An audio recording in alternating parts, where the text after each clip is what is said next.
주님과 동행하며 승리하는 복된 하루가 되시기를 간절히 축원을 드립니다. 사실 내가 기대하는 것과 또한 내가 다른 사람에게 기대하는 것은 상당히 많은 차이가 있는 것을 느낄 때가 종종 있습니다. 그런데 우리는 내 기대에 미치지 못할 때 우리는 거기에 대해서 매우 불편하거나 아니면 또 심지어는 분노하는 경우도 있거든요. 분명 우리도 신앙생활하고 있지만 하나님의 기대와 나의 기대가 조금씩 다르다는 것을 느낄 때가 있습니다. 그럴 때 여러분들은 과연 어떻게 반응하십니까? 예수님이 가나의 혼인잔치에서 기적을 일으켜 사람들의 필요를 채워주시고 결혼식의 기쁨을 더해 주셨습니다.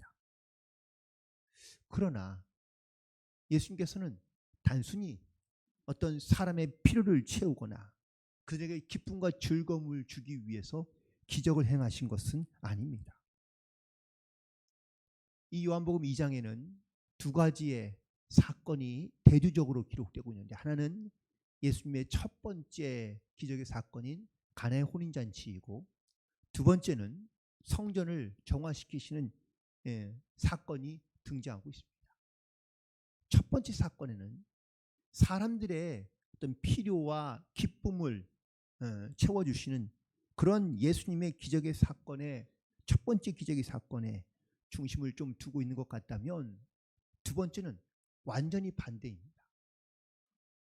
사람들의 기대 혹은 또 사람들은 예수님께서 이 땅 가운데 오셔서 바로 자기들의 어떤 메시아가 되어주길 원하고, 또한 자기의 필요들을 기쁨을 채워주길 원하는 그런 메시아를 기대하고 있지만, 예수님은 전혀 다른 모습으로 혹은 다르게 행동하고 있는 것을 볼 수 있는데, 이렇듯 예수님은 어떤 사람들의 대중적인 지지나 인기를 얻기 위해서 기적을 행하거나 아니면 하나님의 말씀을 선포하지 않았다라는 사실이죠. 특별히 오늘은 이 성전을 깨끗게 하신 이 사건에서 사람들이라고보다는 나도 역시 마찬가지로 내가 주님께 기대하는 것, 내가 바라고 원하는 것들, 과연 내가 기대하는 것들에 대하여 주님께서도 동일하게 기대하고 계시고 또한 바라고 계시며 기뻐하고 계실까라는 이러한 질문으로부터 오늘 말씀을 시작하려 하는데, 예수님께서 6월절이 가까워서 바로 예루살렘 성전에 올라가십니다. 그런데 여기에도 예수님께서 성전에 올라가실 때 이 성전이 어떠한 모습을 하고 있기를, 혹은 또 어떤 성전이 되기를 기대하시면서 과연 이 예루살렘에 올라가셨을까라는 것을 우리가 묵상해 보면 좋겠습니다. 성전, 어떤 곳일까요? 사람들이 기도하는 곳, 예배하는 곳, 그리고 하나님의 말씀을 듣는 곳, 이것이 예수님께서 원하시는, 또한 하나님께서 기대하시는 성전의 모습일 겁니다. 그런데 성전에는 하나님이 계시지 않습니다. 여기에는 사람들의 소리, 짐승의 소리, 돈 바꾸는 소리, 이런 소리만 가득하고, 그 성전 안에는 하나님을 찾거나 하나님께 기도하거나 또 하나님 앞에 정말로 회개하는 그런 마음을 가지고 나오는 성도들의 모습과 또한 성도들의 소리가 하나도 들리지 않았다는 사실입니다. 예수님이 왜 이 성전에서 이렇게 보이신 행동은 과연 어떤 이유이며 또한 무엇 때문일까? 그 답은 매우 단순합니다. 성전이 더럽혀졌기 때문입니다. 성전이 단순하게 쓰레기와 오물로 가득한 그런 더럽힘이 문제가 아니라, 사람들이 갖고 있는 신앙과 믿음, 또한 하나님을 향한 그들의 어떤 영적인 자세가 더럽혀졌기 때문이라고 말씀하고 있습니다. 그런데 더 심각한 문제는 뭔지 아십니까? 이것이 잘못된 건 줄 알면서도 회개하지도 않고 바꾸지도 않는 겁니다. 그리고 그냥 습관을 따라 살아가는 겁니다. 예수님이 이 성전에 있는 모든 장사하는 사람, 짐승들을 다 내어 쫓으면서 하시는 말씀이 내 아버지의 집을 장사하는 집으로 만들지 말라라고 말씀하십니다. 또 성전을 깨끗게 하시며 성전을 강도의 소굴로 만들지 말라라고 탄식하고 계십니다. 하나님은 성전이 거룩하기를 원하고 성전에서 기도 소리가 들리기를 원하고 성전에서 예배하는 소리, 또 회개하는 소리, 또 기쁨으로 찬양하는 소리를 듣기를 원하시는 줄 믿습니다. 우리가 이 성전에서 우리가 그렇게 하나님을 만나고 또한 하나님을 고백하며 우리는 하나님께 또한 주시는 은혜로 우리가 충만하기를 사모하는 마음을 가지고 나와야 될 줄로 믿습니다. 그런데 성전에서 그런 소리가 들리지 않기 때문입니다. 사도 바울은 여기에서 더 나아가 고린도전서 3장 16절에서 이렇게 우리에게 말하고 있습니다. 너희는 너희가 하나님의 성전인 것과 하나님의 성령이 너희 안에 거하시는 것을 알지 못하느냐. 사도 바울은 내 몸이 하나님의 성전이라고 말하고 있으며 내 안에 성전인 내 안에 하나님의 영 성령이 우리 가운데 계시고 있다는 것을 우리에게 선포하고 있는 겁니다. 왜 우리가 영적으로 거룩한 삶을 살아가야 되는지 묻는다면 바로 내 몸이 성전이고 내 안에 그 거룩한 영이 계시기 때문이라는 이 믿음의 고백이 우리 가운데 있어야 될 줄로 믿습니다. 예수님의 성전 정화의 사건은 단순히 성전을 깨끗게 하시는 예수님이 바로 그 성전만 깨끗게 하시는 것이 아니라 내 몸도 내 마음도, 그래서 내 안에 성령께서 계셔서 우리의 모든 몸과 영이 온전케 깨끗게 되어 그 하나님의 기대와 하나님의 또한 기뻐하시는 모습을 가지고 살기를 원하시는 그 주님의 뜻과 부르심이 있음을 오늘 기억하고 또 오늘 하루 다시 한번 우리의 몸 또한 성전인 것을 깨닫고 내 안에 성령님이 계신 것을 기억함으로 거룩하고 온전케 승리하며 살아갈 수 있는 복된 하루가 되시기를 간절히 축원을 드립니다. 예수님께서 1절에서 19절에서 이렇게 말씀하십니다. 너희가 이 성을 헐라 내가 사흘 동안에 일으키겠다라고 말씀하고 계시는데 예수님이 이 말씀을 하신 이유가 과연 무엇일까? 21절과 22절에서 예수님은 성전된 자기의 몸을 또한 자기의 육체를 가리켜 말씀하신 것이라고 말씀하고 있습니다. 여러분들 주객전도라는 말씀을 아시죠? 주인과 객이 있는데 뒤바뀌어진 상황을 말하고 있는 겁니다. 여러분 성전과 하나님 이 둘 중에 과연 누가 주인이고 누가 객일까요? 제사와 순종, 여러분 어떤 것이 하나님께서 기뻐하시고 원하시는 일일까요? 예루살렘을 찾는 수많은 사람들이 와서 예수님께 하나님께 제사를 드립니다. 그런데 놀랍게도 하나님은 하도 기쁘시지 않다고 말씀하십니다. 성전이 있지만 성전에 하나님께서 계시지 않는다면 성전이 아니라 건물에 불과할 수 있습니다.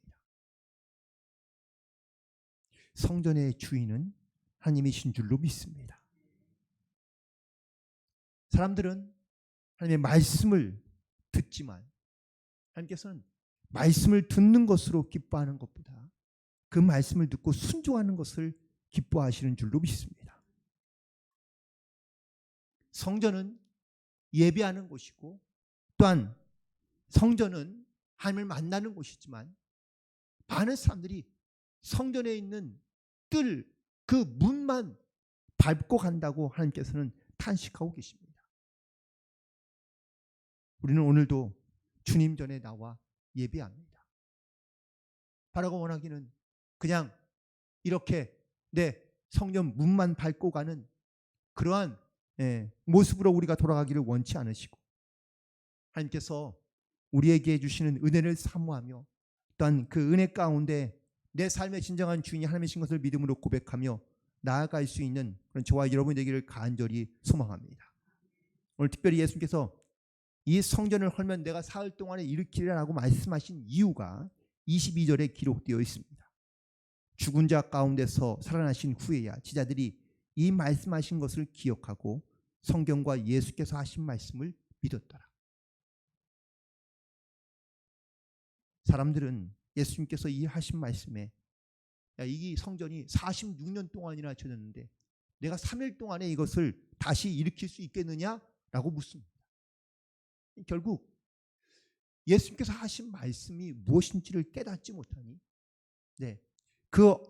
예수님의 말씀에 엉뚱한 질문을 하고 있는 유대인들, 사실 이 질문에 이 말씀에 제자들도 깨닫지 못하기는 마찬가지였습니다. 하지만 예수님께서 자기의 육체를 가리켜 말씀하신 것을 그들이 예수님이 부활하시고 난 후에야 그들이 이 말씀하신 것을 기억하고 믿게 되었다고 고백하고 있습니다.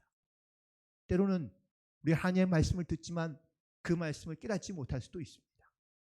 하지만 그 말씀이 깨달아질 수 있도록 우리가 주님께 더 기도하며 믿음으로 주님 앞에 간구하며 나아갈 때 하나님께서 그 말씀을 우리 가운데 깨닫게 하시고 그 말씀을 통하여 우리 가운데 살아있는 말씀을 우리 가운데 들려주시고 역사해 주시는 줄로 믿습니다. 이 6월절에 또한 예루살렘 성전에는 수많은 사람들이 있었습니다. 다 각자 자기의 생각과 자기의 기대를 가지고 필요를 가지고 하나님께 나아갑니다. 그런데 이 6월절에 그들은 이 성전 안에서 기적을 일으키고 또한 기적을 행하시는 예수님을 만나게 됩니다. 그리고 그 표적을 보고 예수님을 믿었다고 23절에 기록하고 있습니다. 자, 그런데 과연 이 사람들은 예수님의 이 표적과 기적을 보고 그 말씀을 믿었다고 기록되어 있는데 과연 사람들은 예수를 왜 믿었을까요? 사람들이 예수님께 기대했던 것은 과연 무엇일까요? 그들은 자기들이 기다리고 있던 바로 메시아라고 예수님을 생각하고 자기들의 필요와 원하는 것을 충족시켜 줄 수 있는 선지자로 기대했던 것이죠. 우리도 예수님께 분명 기대하고 바라는 것이 있습니다. 예수님께서 내 삶에서 표적과 이적을 나타내고 혹은 내 어떤 필요와 유익과 이익을 얻기 위해 우리가 주님께 기도할 수 있습니다. 사순절 이 기간 동안 특별하게 우리가 주님의 또한 말씀을 함께 듣고자 오늘 이 새벽에도 우리가 나와 기도하는데 오늘 아침 여러분들이 주님께 바라고 원하며 기대함으로 기도하고 있는 기도의 제목은 과연 무엇입니까? 더 나아가서 하나님께서 그러면 나에게 기대하고 있는 것에 대해서는 우리가 과연 얼마나 묻고 계십니까? 25절에 있는 말씀이 조금은 우리 가운데는 충격적인데 또 사람에 대하여 누구의 증언도 받으실 필요가 없었으니 이는 친히 그가 사람의 속에 있는 것을 아셨다고 말씀하고 있습니다. 예수님은 사람들을 의탁하거나 의지하지 않으신 이유가 바로 그 안에 있는 사람의 속에 있는 것을 다 아시기 때문이라고 말씀하고 있습니다. 예수님께서는 우리의 존재의 이유와 목적을 아시는 분인 줄로 믿습니다. 내가 예수님을 믿는다는 것은 또한 예수를 내가 믿고 있다는 것은 내가 누구인지, 내가 어떠한 목적을 가지고 살아가야 되는 것인지, 사람의 존재의 목적이 무엇인지를 아는 사람이 되어야 한다는 것을 말씀하고 있습니다. 우리의 기대는 예수님의 기대와 분명 다를 수 있습니다. 분명하게 우리 예수님이 나의 생각과 계획을 아시고 또한 내 마음과 중심을 다 아시는, 그래서 주님 앞에 감출 것도 가릴 것도 없는 그러한 믿음의 존재인 것을 깨닫고 우리는 주님 앞에 나아갈 수 있게 되기를 간절히 소망합니다. 예수님께서 우리의 모든 걸 다 아신다는 이 믿음의 고백에는 몇 가지의 중요한 메시지가 있습니다. 첫 번째, 주님께서 우리의 모든 걸 아시기 때문에 우리가 영적으로 존귀한 몸, 거룩한 성전이 되어서 이 땅 가운데 살아가야 될 줄로 믿습니다. 집에 누가 사느냐가 중요합니다. 만약에 내 집에 강도의 떼가 살면 강도의 소굴이 되고, 내 집에 소가 살면 외양간이 됩니다. 이렇듯 내 집에 하나님이 살고 계시며 또한 주님이 계시면 그곳이 바로 성전이 되는 줄로 믿습니다. 우리가 하나님의 형상을 따라 살아가며 하나님께 지음받은 성도로서 이 땅 가운데 살아가지만, 내 삶에서 주님이 떠나기 시작하면 근심과 또한 하나님께서 슬퍼하시고 안타까워하는 존재가 될 수밖에 없습니다. 하나님이 떠난다는 것은 우리가 내 인생의 목적과 존재의 의미를 알지 못하고 살아가는 그러한 근심 덩어리가 될 수밖에 없다, 무의미한 존재가 될 수밖에 없다라는 것을 말씀하고 있습니다. 예수님께서 성전에 올라가 하나님 앞에 기도하며 예배하는 자들을 찾으셨지만 아무도 성전에서 그런 사람들을 찾지 못하니 성전에서 있는 장사하는 사람들을 다 내어 쫓으시고 이 성전을 깨끗게 하신 것을 보게 됩니다. 오늘도 우리의 마음과 심령 가운데 있던 모든 것들, 특별히 세상적인 것들, 또한 세상에 있는 모든 염려와 근심들을 다 내어버리고 우리가 주의 말씀으로 성령으로 충만하여 주님의 존귀한 자로서 살아갈 수 있게 되기를 간절히 소망합니다. 두 번째는 하나님이 우리 안에 계시면 바로 우리가 망하지 않기 때문입니다. 이스라엘 백성들이 망한 이유가 있습니다. 이렇게 예수님께서 책망하고 훈계하시지만 그들은 하나도 깨닫지 못합니다. 그리고 다시 과거의 습관으로 다시 회개합니다. 예수님께서 이 성전을 보고 눈물을 흘리셨다고 기록하고 있는데 왜 눈물을 흘리셨을까? 지금은 예수님께서 이렇게 성전을 깨끗게 하시지만 다시 얼마 가지 않아 이 성전이 다시 더러워질 것을 아셨기 때문입니다. 우리도 그럴 수 있습니다. 내가 회개하고 내가 예수님께 내 모든 죄를 고백하고 그리고 내가 주의 말씀 가운데 내가 깨끗하게 되었지만 또 얼마 가지 않아 다시 예전의 모습과 또한 과거의 모습을 돌이키고 있다면 주님은 안타까운 마음을 가지고 기도하실 수밖에 없는 겁니다.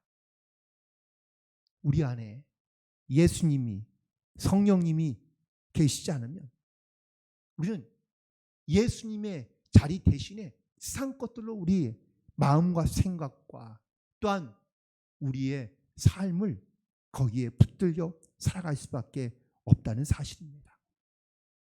그러므로 내 안에 항상 거룩한 영인 하나님을 모시고 성령님과 동행함으로 날마다 승리하며 살아갈 수 있게 되기를 간절히 소망합니다. 그리고 마지막으로 우리의 몸으로 하나님께 영광을 돌려야 될 줄로 믿습니다.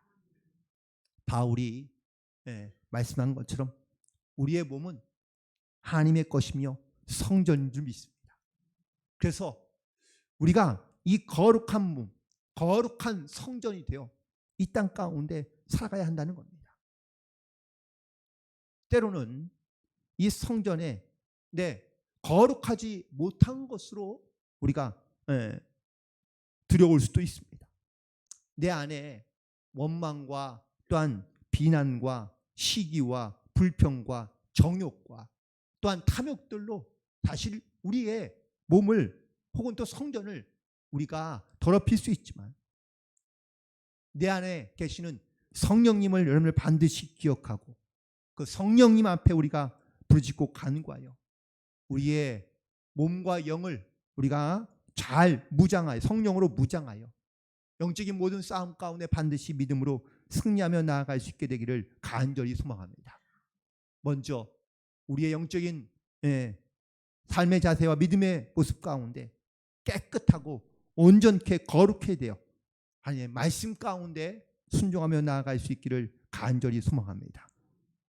그리하여 우리의 마음과 생각을 지켜 거룩한 성전인 몸을 지킬 뿐만 아니라 우리의 모든 생각과 계획을 아시는 하나님께 우리가 믿음으로 순종하며 오늘도 하나님의 뜻을, 하나님의 계획을, 하나님의 선하심을 세상 가운데 비록 세상 사람들의 기대와는 다를 수는 있지만 우리는 하나님의 뜻을 알고 그 뜻을 이 땅 가운데 증거하며 선포하며 또한 믿음 안에서 승리하여 내 안에 계신 그 성령의 기쁨과 영광을 위해 우리가 오늘도 승리하며 살아갈 수 있는 복된 하루가 되시기를 주님의 이름으로 간절히 축원을 드립니다. 기도하시겠습니다.